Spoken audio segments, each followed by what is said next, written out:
Good evening, my fellow Americans. It's been 343 days since the virus that has ravaged our nation tragically claimed its first life. On February the 6th in 2020, Patricia Dowd took her last breath at home under the California sun in Santa Clara. She was 57 years old, a beloved wife, mother, daughter, sister. She never knew she had the virus at the time when most folks never heard about the virus. But just like that, she was gone. And almost exactly 1 year later, nearly 400,000 of our fellow Americans have met the same cruel fate. Countless families and friends left behind with unrelenting grief and guilt, anger and frustration.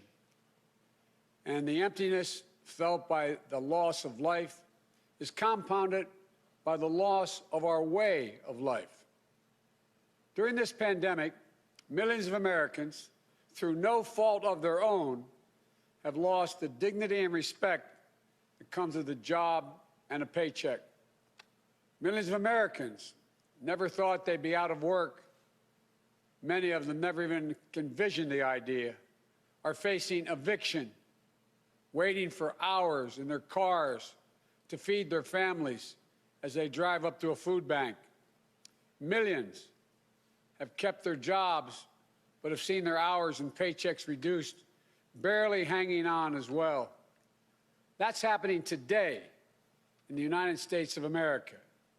Just as in the midst of the dark winter of this pandemic, as cases, hospitalizations, and deaths spike at record levels, there is real pain overwhelming the real economy. One where people rely on paychecks, not their investments, to pay for their bills and their meals and their children's needs. You won't see this pain if your scorecard is how things are going on Wall Street. But you will see it very clearly if you examine what the twin crises of a pandemic and this sinking economy have laid bare. The growing divide between those few people at the very top who are doing quite well in this economy and the rest of America. Just since this pandemic began, the wealth of the top 1% of the nation has grown roughly $1.5 trillion since the end of last year, 4 times the amount for the entire bottom 50% of American wage earners. Some 18 million Americans are still relying on unemployment insurance. Some 400,000 small businesses have permanently closed their doors. And it's not hard to see that we're in the middle of the once-in-several-generations economic crisis with a once-in-several-generations public health crisis.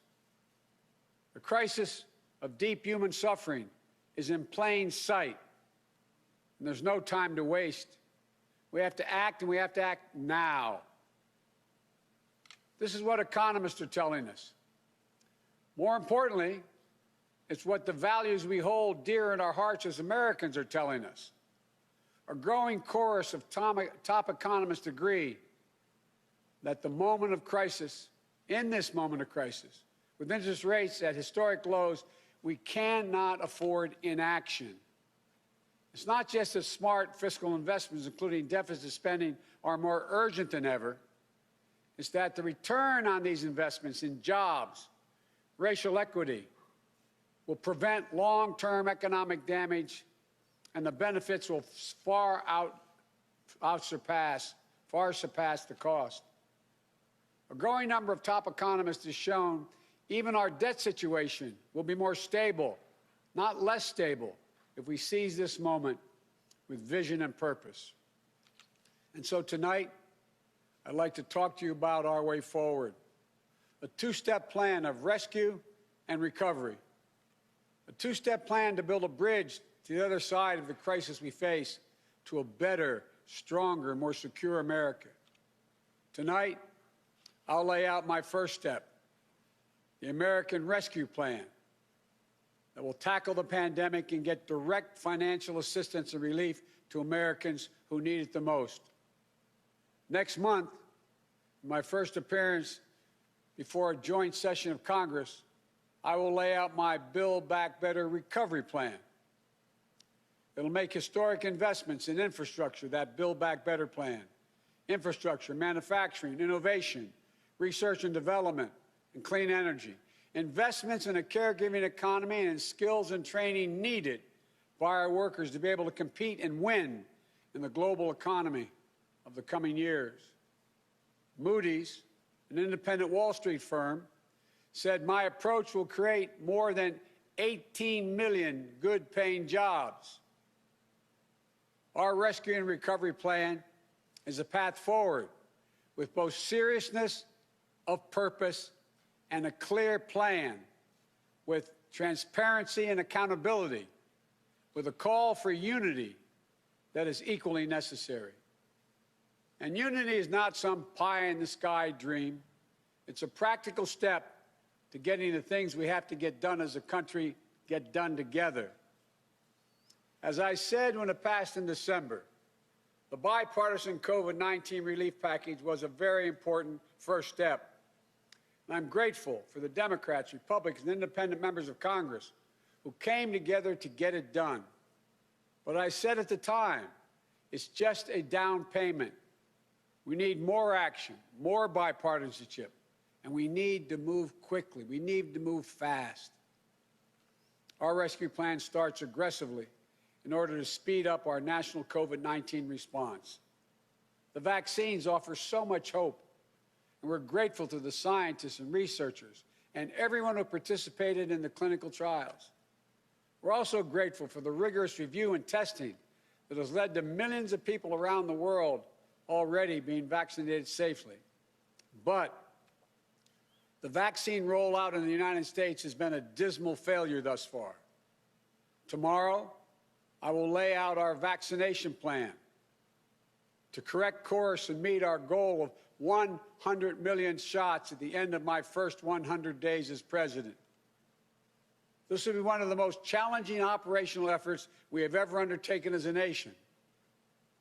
We'll have to move heaven and earth to get more people vaccinated, to create more places for them to get vaccinated, to mobilize more medical teams to get shots in people's arms, to increase vaccine supply, and to get it out the door as fast as possible. We'll also do everything we can to keep our educators and students safe, to safely reopen a majority of our K-8 schools by the end of the first 100 days. We can do this if we give the school districts, the schools themselves, the communities, the states, the clear guidance they need, as well as the resources they need that they can't afford right now because of the economic dilemma they're in. That means more testing and transportation, additional cleaning and sanitizing services in those schools, protective equipment and ventilation systems in those schools. We need to make sure that workers who have COVID-19 symptoms are quarantined, and those who need to take care of their family members with COVID-19 symptoms should be able to stay home from work and still get paid. This will reduce the spread of the virus and make sure workers get the support they need to maintain their families. But we need about $400 billion in funding from Congress to make all of what I just said happen. It's a great deal, but I'm convinced we are ready to get this done. The very health of our nation is at stake. Our rescue plan also includes immediate relief to Americans hardest hit and most in need. We will finish the job of getting a total of $2,000 in cash relief to people who need it the most. The $600 already appropriated is simply not enough. You just have to choose between paying rent and putting food on the table. Even for those who've kept their jobs, these checks are really important. You see, if you're an American worker making $40,000 a year with less than $400 in savings, maybe you've lost hours, or maybe you're doing fewer shifts, driving a truck or caring for the kids or the elderly. You're out there putting your life on the line to work during this pandemic and worried every week that you get sick, lose your job, or worse. $2,000 is going to go a long way to ease that pain. We'll also provide more peace of mind for struggling families by extending unemployment insurance beyond the end of March for millions of workers. That means that 18 million Americans currently relying on unemployment benefits while they look for work can count on these checks continuing to be there. Plus, there will be a $400 per week supplement so people can make ends meet. This gets money quickly into the pockets of millions of Americans who will spend it immediately on food and rent and other basic needs. As the economists tell us, that helps the whole economy grow. We'll also tackle the growing hunger crisis in America. As I speak, and the Vice President-elect has spoken to this many times, 1 in 7 households in America, more than 1 in 5 Black and Latino households in America, report they don't have enough food to eat. This includes 30 million adults and as many as 12 million children. It's wrong. It's tragic. It's unnecessary. It's unacceptable. So we're going to extend emergency nutritional assistance for 43 million children and their families enrolled in the SNAP program through the rest of this year. We'll help hard-hit restaurants prepare meals for the hungry, provide food for the families who need it. We will invest $3 billion in making sure mothers and their young children have the nutrition they need. This will not only meet our moral obligation we have to one another, but will also spur our economic growth, get restaurants and workers back on the job. And as we work to keep people from going hungry, we'll also work to keep a roof over their heads, to stem the growing housing crisis and evictions that are looming. Approximately 14 million Americans have fallen behind on rent, many at risk of eviction. If we don't act now, there'll be a wave of evictions and foreclosures in the coming months as the pandemic rages on. This would overwhelm emergency shelters, increase COVID-19 infections as people have nowhere to go and can't socially distance. Next week, we'll take action to extend nationwide restrictions on evictions and foreclosures. This will provide more than 25 million Americans greater stability instead of living on the edge every single month. And I'm asking Congress to do its part by funding rental assistance for 14 million hard-hit families and tenants.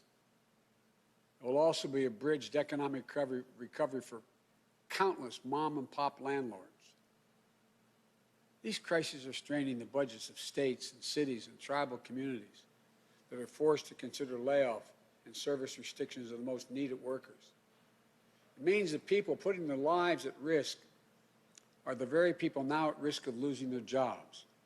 Police officers, firefighters, all first responders, nurses, educators.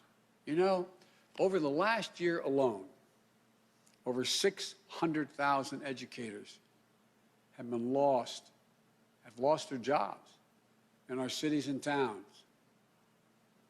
Our rescue plan will provide emergency funding to keep these essential workers on the job and maintain essential services. It will ensure that vaccines are administered and schools can reopen. Vice President-elect Harris and I have been speaking with county officials, mayors, governors of both parties on a regular basis. We're ready to work with them, help them get the relief they need. Our rescue plan will also help small businesses that are the engines of our economic growth, our economy as a whole, the glue that holds communities together as well. But they're hurting badly. And you realize they account for nearly half of the entire total U.S. workforce. Our rescue plan will provide flexible grants to help those hardest hit small businesses survive the pandemic, and the low-cost capital that will help entrepreneurs of all backgrounds create and maintain jobs, plus provide the essential goods and services that communities depend upon. Last week, I laid out how we'll make sure that our emergency small business relief is distributed swiftly and equitably, unlike the first time around. We're going to focus on small businesses on Main Street. We'll focus on minority-owned small businesses, women-owned small businesses, and finally having equal access to the resources they need to reopen and to rebuild. And we will be responsible with taxpayers' dollars, ensuring accountability that reduces waste and fraud and abuse like we did in the Recovery Act that I administered in our administration. Direct cash payments, extended unemployment insurance, rent relief, food assistance, keeping essential frontline workers on the job, aid to small businesses. These are the key elements to the American Rescue Plan that would lift 12 million Americans out of poverty and cut child poverty in half. That's 5 million children lifted out of poverty if we move. Our plan will reduce poverty in the Black community by 1/3, reduce poverty in the Hispanic community by almost 40%, and includes much more, like an increase in the minimum wage to at least $15 an hour. People tell me that's going to be hard to pass. Florida just passed it. As divided as that state is, they just passed it. The rest of the country is ready to move as well. It should be a national minimum wage of $15 an hour. No one working 40 hours a week should live below the poverty line. That's what it means. If you work for less than $15 an hour and work 40 hours a week, you're living in poverty. It includes access to affordable child care that will enable parents, particularly women, to get back to work. I look forward to working with members of Congress of both parties to move quickly to get the American Rescue Plan to the American people. And then we can move with equal urgency and bipartisanship to my Build Back Better recovery plan that I will call for next month to generate even more economic growth. American manufacturing was the arsenal of democracy in World War II. It will be so again. Imagine a future made in America, all made in America, and all by Americans. We'll use taxpayers' dollars to rebuild America. We'll buy American products, supporting millions of American manufacturing jobs, enhancing our competitive strength in an increasingly competitive world.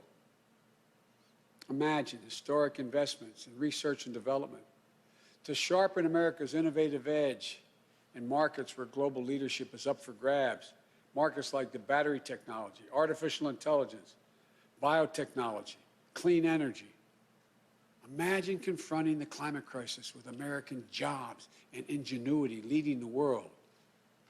It's time to stop talking about infrastructure and to finally start building an infrastructure so we can be more competitive.